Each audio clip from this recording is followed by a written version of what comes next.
সালামু আলাইকুম। প্রিয় দর্শক, দেখেন আমার এক ভাইয়ে উনি বেগুন চাষি। উনি বেগুন চাষ করছে। এই যে বেগুন, এই যে দেখেন এখানে বেগুন, এই বেগুনগুলা আপনার উনি চাষ করছে। চাষের মাধ্যমে ধরেন এখন বেগুন বর্তমানে এখন বেগুন একবারে দাম নেই বললে চলে। ভাই আপনার এই বেগুনগুলো এত ফোটা কেন? বেগুন এত ফোট হয়ে গেলে কেন? পানি নেই, পানির অভাবে। পানির অভাব। প্রিয় দর্শক, আসলে এখানে কৃষকেরা যারা চাষাবাদ করে পানির অভাবে তারা পানির অভাবে হইতেছে না। পানির জন্য আপনারা চাষাবাদ করতে পারতেছেন। দেখেন এরা পানির কারণে চাষাবাদ করতে পারতেছে না। আসলে আমাদের এটা হলো অবস্থান হলো আলু করছি, পিঁয়াজ, আলু, আলু, পিঁয়াজ, হ্যাঁ হ্যাঁ সব করছি তো। আচ্ছা আচ্ছা আচ্ছা, লাউ বুঝছি। কিছু হইতেছে না। আচ্ছা, এই যে জমিনগুলা খালি পড়ে রয়েছে, এই যে জমিনগুলা খালি পড়ে রয়েছে, মনে হয় পানি হইলে আপনারা এই বড় ধান চাষ করতে পারতেন। পানির কারণে তারা চাষাবাদ করতে পারতেছে না। তো এই যে বেগুনগুলা লাগাইলো তারা অনেক আশা আকাঙ্ক্ষা নিয়ে এবং কি লাভের আশা করে পানির সংকটের কারণে। আচ্ছা, তো আপনারা কি পৌরসভা, এই যে আপনারা তো পৌরসভার ভিতরে করছেন, হাটাজারি পৌরসভা না, তো আপনারা পানির জন্য কোনো আবেদন করছেন নাকি?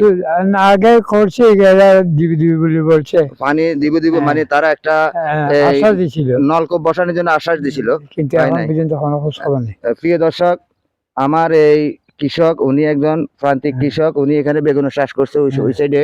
এখন আসার সময় আমি উনারে হাতে নাতে পাইছি। তো উনি আমার কাছে বলতেছে যে উনারা পানির কারণে চাষাবাদ করতে পারতেছে না। পানি যদি থাকতো, হ্যাঁ অনেকগুলা জমিন এখানে খালি পড়ে রয়েছে, যদি এখানে নলকূপ হইতো, নলকূপের জন্য তারা বহুবার আবেদন করছে, আসলে কার্যকরী হয় নাই। তাই আমি সরকারি কর্মকর্তাদের প্রতি বিনীত অনুরোধ করতেছি কিংবা আহ্বান জানাতেছি, এই কৃষকের পাশে আইসা এগুলা পর্যবেক্ষণ করে আপনারা ইনকোয়ারি করে যদি একটা পানির নলকূপ বসানোর ব্যবস্থা থাকে, তারা চাষাবাদ করতে পারে। তাদের চাষাবাদের মাধ্যমে আমাদের এই বাংলাদেশে নতুন একটা স্মার্ট কৃষি তারা উপহার দিতে পারে।